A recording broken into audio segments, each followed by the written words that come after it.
मित्रों नमस्कार।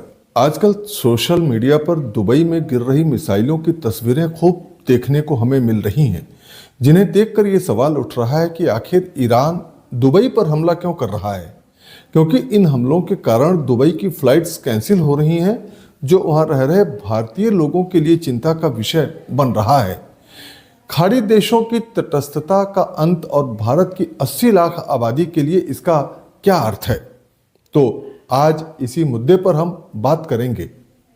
तो मित्रों, ईरान द्वारा जो हमले दुबई पर किए जा रहे हैं वो वास्तव में दुबई में जो अमेरिका और इजराइल के सैन्य ठिकाने हैं उन्हीं को निशाना बनाकर किए जा रहे हैं।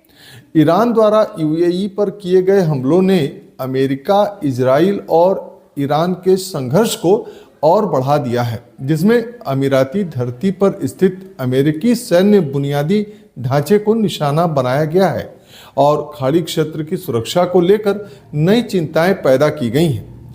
ये हमले ईरान पर किए गए अमेरिका और इजराइल के संयुक्त सैन्य अभियान के जवाब में की गई जवाबी कार्रवाई है। ईरान द्वारा खाड़ी क्षेत्र में व्यापक बैलिस्टिक मिसाइलों की बौछार करने से अबू धाबी के आसमान में धमाकों की गूंज सुनाई दे रही है।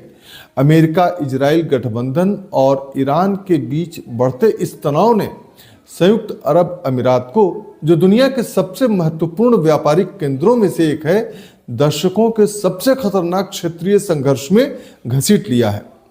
संयुक्त अरब अमीरात की हवाई रक्षा प्रणाली ने कई आने वाले मिसाइलों को रोका तो है, लेकिन सुरक्षा कवच पूरी तरह से कारगर नहीं था। एक मिसाइल का मलबा अबू धाबी के एक रिहायशी इलाके में जा गिरा, जिसके परिणाम स्वरूप अमीरात की धरती पर पहली नागरिक मौत हुई। दुबई में चारों ओर अफरा तफरी मची हुई है। अमीरात एयरलाइन ने अपनी उड़ानों को डायवर्ट करने के लिए तेजी से कदम उठाए हैं और एयर अरबिया ने क्षेत्रीय मार्गों को पूरी तरह से रद्द कर दिया है, जिसके चलते संयुक्त अरब अमीरात ने अस्थायी रूप से अपना हवाई क्षेत्र बंद कर दिया है। संयुक्त अरब अमीरात के रक्षा मंत्रालय ने इसे स्पष्ट हमला बताते हुए कहा है कि इस हमले से अत्यंत कुशलतापूर्वक निपटा जाएगा। संयुक्त अरब अमीरात के विदेश मंत्रालय के एक आधिकारिक बयान में कहा गया है कि संयुक्त अरब अमीरात संघर्ष के दायरे को बढ़ाने के लिए इस्तेमाल किए जाने का विरोध करता है और निरंतर उल्लंघनों के गंभीर परिणामों की चेतावनी देता है, जो क्षेत्रीय और अंतर्राष्ट्रीय सुरक्षा को कमजोर करते हैं और वैश्विक आर्थिक स्थिरता और ऊर्जा सुरक्षा के लिए खतरा है। संयुक्त अरब अमीरात ने कहा है कि वह अपनी संप्रभुता, राष्ट्रीय सुरक्षा और क्षेत्रीय अखंडता की रक्षा करते हुए हमलों का जवाब देने का अपना पूर्ण और वैध अधिकार सुरक्षित रखता है। बयान में कहा गया है कि संयुक्त अरब अमीरात अंतर्राष्ट्रीय कानून के अनुसार अपने नागरिकों और निवासियों की सुरक्षा सुनिश्चित करेगा। संयुक्त अरब अमीरात किसी भी परिस्थिति में अपनी सुरक्षा या संप्रभुता से किसी भी प्रकार का समझौता बर्दाश्त नहीं करेगा। खाड़ी क्षेत्र में संकट फैलने के साथ ही ओमान अब तक एकमात्र ऐसा देश है जो इससे अछूता रहा है। अभी तक यह 6 देशों के खाड़ी सहयोग परिषद का एकमात्र सदस्य है जिस पर ईरानी हमले नहीं हुए हैं।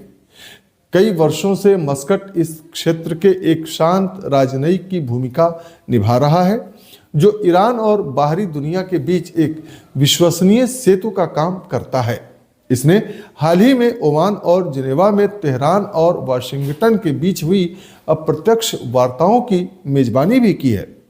संघर्ष शुरू होने से कुछ ही घंटे पहले ओमान के विदेश मंत्री बदर अल बुसैदी ने कहा था कि ईरान द्वारा समृद्ध यूरेनियम का भंडारण न करने पर सहमति जताने के बाद शांति का रास्ता निकलने के करीब है।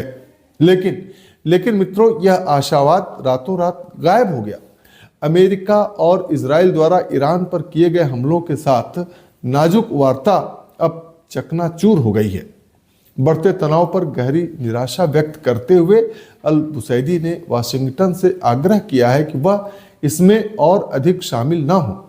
उन्होंने एक्स पर पोस्ट किया है कि इससे न तो संयुक्त राज्य अमेरिका के हित पूरे हो रहे हैं और न ही वैश्विक शांति का उद्देश्य। मैं उन निर्देशों के लिए प्रार्थना करता हूं जो इससे पीड़ित होंगे। मैं संयुक्त राज्य अमेरिका से आग्रह करता हूं कि वह इसमें और अधिक न उलझें। यह आपका युद्ध नहीं है। इस प्रकार दुबई की संपूर्ण आर्थिक पहचान सुरक्षित बंदरगाह और युद्ध से ऊपर का शहर होने के पहचान को सीधा झटका लगा है। बुर्ज अल अरब पर ड्रोन के मलबे का गिरना केवल ढांचागत क्षति नहीं है, यह दुबई की अछूत छवि को भी गहरा आघात पहुंचाता है।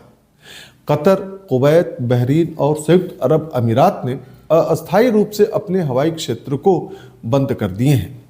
होर्मुज जलडबरू मध्य के भी बंद होने से खाड़ी क्षेत्र एक साथ हवाई और समुद्री दोनों मार्गों से कट गया है।